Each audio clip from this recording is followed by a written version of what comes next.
What's going on, Swoopers? Welcome back to Swoop Luke. I've got the news, I've got the views, and I cry every time we lose. This is what's on today's episode. This is the first time we've won 4 quarters of footy in over a month. It's prediction time. We're going to give them a shellacking. Hope you enjoyed that little taste. Let's roll the intro. Collingwood win their greatest ever margin as Collingwood unleashed him.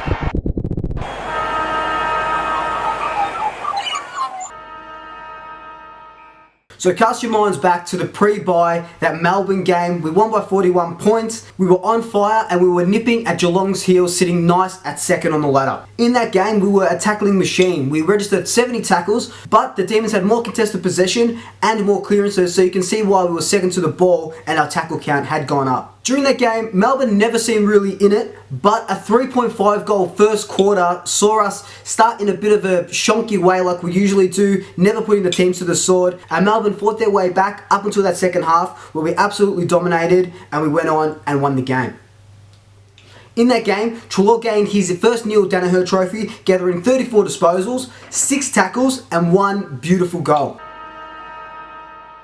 Last week, the Demons took on a rampaging Tigers outfit who were coming off 5 straight wins. Melbourne haven't had the best season, and as predicted, they went on to lose that game, but in the first half, they were giving the Tigers a run for their money and stayed within 3 points up until the third quarter before the Tigers cracked out of their sleep and went on to win the game. Of course, it's not a surprise to say that Gawn dominated in the ruck, but against Richmond, it's not really that hard to. Their ruckmans are still honing their craft, but Clayton Oliver had a great game like he usually does, over 30 disposals, and was one of their most damaging midfielders.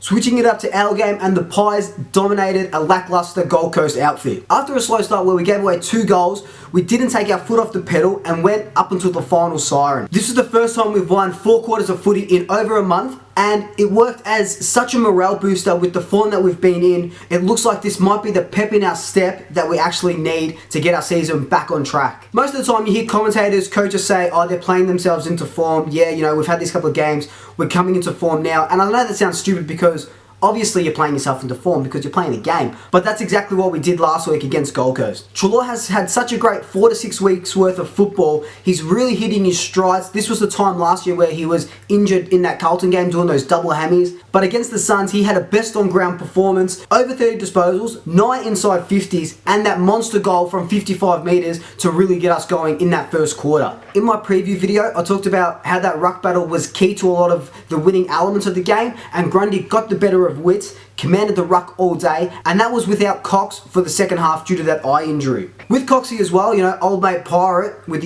his one eye patch, he won't feature again for the season. That sucks, but I'm going to talk about that a little bit later on. So look, much like the last time we played Melbourne, a lot is going to ride on this ruck battle. Gawn, Grundy, 1-2, 2-1, however you want to look at it. They're the best 2 ruckmen in, I was going to say the world, but obviously not a world sport, in Australia at the moment. With Gawn's dominance in that last game, yes, they didn't win, but like I mentioned before at the start of the video, they got the better of us in clearances, contested possessions, and they absolutely dominated. I keep saying dominated, but we'll just go with it. They dominated the centre clearances more so than the stoppages. The predicament that we're in now though is that with no Cox and no Reid, Grundy will have to do it all by himself. The old solo Grundy. And that works well. There are some games where he does ruck by himself, you know, without Cox, and he does really well, but in that game last week against the Suns, he was really on his last legs in that fourth quarter. And if he wants a 6 or 7 year contract, you've got to preserve that and you've got to help him out every step of the way. If we don't bring in another tall, I do think Roughhead will give him a chop out, but even then, that's a last ditch effort. You don't want to lose your best full back because he's rucking against Gawn, who will just absolutely annihilate him anyway. So it's going to be a really difficult one for the match committee this week. Another area that I want to look at is our forward line with their back line. If Stephen May comes in and Jake Lever is declared fit, without Stevo, DeGoey and Cox, Stephen May and Lever are going to go onto our best forward at the time, which will probably be Checkers and Jamie Elliott, making it that little bit more difficult for us. Because Big Coxie is out, we're obviously going to be lacking in that height in the forward line, and if our midfield is under pressure, those long bombs forward aren't really going to do much if Checkers is sitting on the centre half forward line and all the other small forward crumbing players are in that deep forward line. They're not going to get the ball with May there, Lever there, and Sam Frost there. What's a bit of a bonus to us though, Elliott and Will Hoskin-Elliott, the two Elliots, can mark overhead. They play as a tall forward in the sense. So they're really good over their head, can take a good mark. That kind of does help us. Doesn't really get rid of that Cox situation.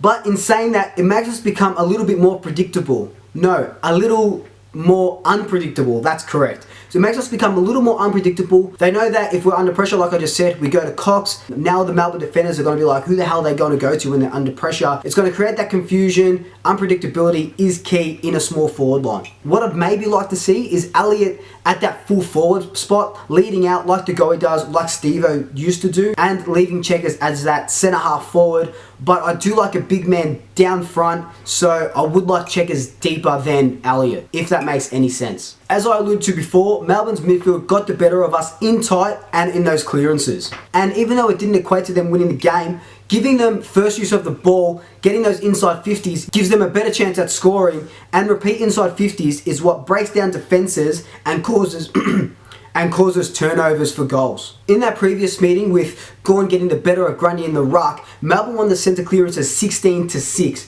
They had 2 more inside 50s, but that 10 extra centre clearances is 10 more times that they can go forward and kick a goal. I like the way our midfield structured up last week. Adam's back and Will's actually playing really well. Being that bull in the midfield will give us the best opportunity at first use of the ball, bulking our way through the packs and getting the clean one out to Adam Treloar. We saw it work against Gold Coast last week. Hopefully we can replicate that against Melbourne this week.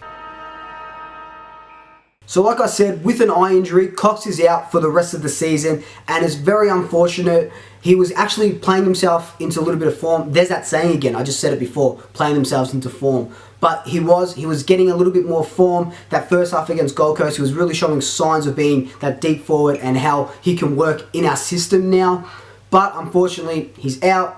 And we've just got to move on. So I keep mentioning him in every single video, but Tyler Brown needs to come in, especially against Melbourne. No offense to them, they are 17th. It'll be good time to start trialing those guys that can't crack it into the senior spots against, against those bigger top 6, top 8 teams. What I'd actually like to see is bring in Tyler Brown. He's a bit more taller than Callum, so he can play that Steve-O role in the forward line, quick off the mark as well, and bring in Max Lynch. Now, it's a little bit weird. He's our VFL's ruckman, and if we take him out of the VFL, our VFL don't have the ruck, but at the moment, they don't look like they're making finals, and the AFL team is a little bit more important. I know that sounds really mean, but it kind of is at the moment. And if Lynch comes in, has a really good game against Melbourne, there you go. He's in our best 22 and he solves our forward ruckman dilemma. So who I would drop for those two guys? Cox would go, obviously. And I think I'd give Josh Thomas another run in the 2s, but didn't do enough for me so he can stay in the team.